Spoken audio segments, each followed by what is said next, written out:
একটা সিনে কাজ করে দেয়, আর আমাদের সময় একটা সিন করতে অনেক কষ্ট হতো। আমরা ডিরেক্টরের নাম জানতে 6 মাস আমাদের খরচ হয়েছে। ডিরেক্টরটা কে, ডিরেক্টরটা কে, সে কোথায় থাকে, তার অফিসটা কোথায়, কোথায় থাকে, তার অফিসটা কোথায়। রাইট। আর ছেলেকে নামাবো, তারপরে যদি দেখি ছেলের যোগ্যতা নাই বা পারছে না, ছেলেকে বলবো বাদ দাও।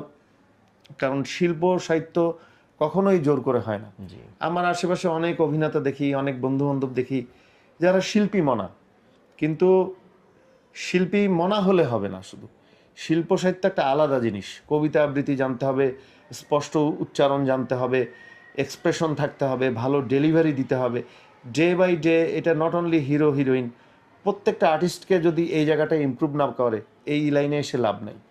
বন্ধুর বন্ধু ডিরেক্টর বা বন্ধুর বড় ভাই ডিরেক্টর একটা দুইটা সিনে কাজ করলো, হারাই গেল, অনেক আর্টিস্ট হারাই যাবে। জি আজকে ইউটিউবে যারা হঠাৎ করে হিট করে যাচ্ছে, বা টিভিতে, বা কিছুদিন আগে তো একটা ভাইরালও হলো, একটা ওই যে সহজ সরল মানুষটা, আতানাতুতা কি যেন নাম, তাজু ভাই। জি তো মানুষটাকে নিয়ে আমরা একদিনে মাথায় আকাশে চাঁদে চলে গেলাম, কিন্তু আমরা কিন্তু কেউ বলছি না যে তাকে একটা ভালো ক্যামেরা কিনে দিই, বা ভালো একটা ফোন কিনে দিই, বা তাকে একটু কাটা বনের কোনো একটা ভালো একটা হাউসে নিয়ে ওনার উচ্চারণটা একটু ঠিক করাই, বা ওনাকে একটু রিহার্সেল করাই, বা অনেক প্রতিষ্ঠান আমি ওনাকে ফ্রি কোর্স করাবো, আবৃত্তির কোর্স করাবো, একটু গ্রুম আপ করি। হ্যাঁ একটু গ্রুম আপ করি, একটু রিডিং পড়ানো শিখাই। এই জিনিসটা কিন্তু কেউ কিছু বলে না। একদমই না, একদমই না। বা তার ঘরে চাল আছে কিনা, এটাই নির্মম বাস্তবতা।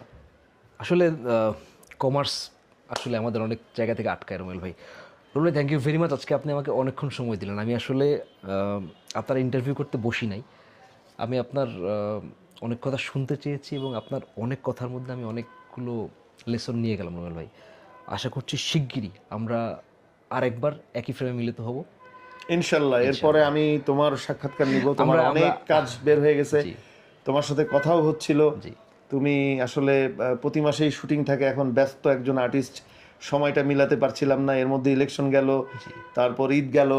হ্যাঁ, ইনশাল্লাহ আমরা চেষ্টা করব। ইনশাল্লাহ ইনশাল্লাহ আমরা সামনেই আমি তোমার গল্প শুনবো। ইনশাল্লাহ দর্শক, আমরা শিগগিরই না বলা গল্পে আবার আসছি। আমি রুমেল ভাইয়ের আরও একটা ইন্টারভিউ করতে চাই, কারণ আমি জানি রুমেল ভাইয়ের অনেক কথা বলা বাকি আছে। আমি রুমেল ভাইয়ের সঙ্গে আবার আড্ডায় বসতে চাই। আপনারা আমাদেরকে আপনাদের ফিডব্যাক জানাবেন, আমাদের কোথাও ভুল থাকলে ভুলগুলো ধরিয়ে দেবেন কমেন্ট বক্সে। ইনশাল্লাহ আপনাদের সঙ্গে কথা হবে। Thank you very much. আমি বিদায় নিচ্ছি, Robin. Thank you very much Rumel ভাই।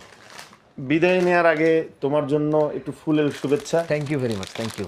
আজকে যদিও তুমি আমাকে গেস্ট বানাই ফেলছো, এবং তোমার জন্য ছোট্ট একটা উপহার। Thank you রুমেল। আমি সবসময় রুমেল ভাই খুব আদরের, আমি সারা জীবন রুমেল ভাইয়ের আদরের থাকতে চাই, ছোট ভাই থাকতে চাই। থ্যাংক ইউ রুমেল ভাই, দেখা হবে ইনশাআল্লাহ। আসসালামু আলাইকুম। থ্যাংক ইউ দর্শক, আসসালামু আলাইকুম।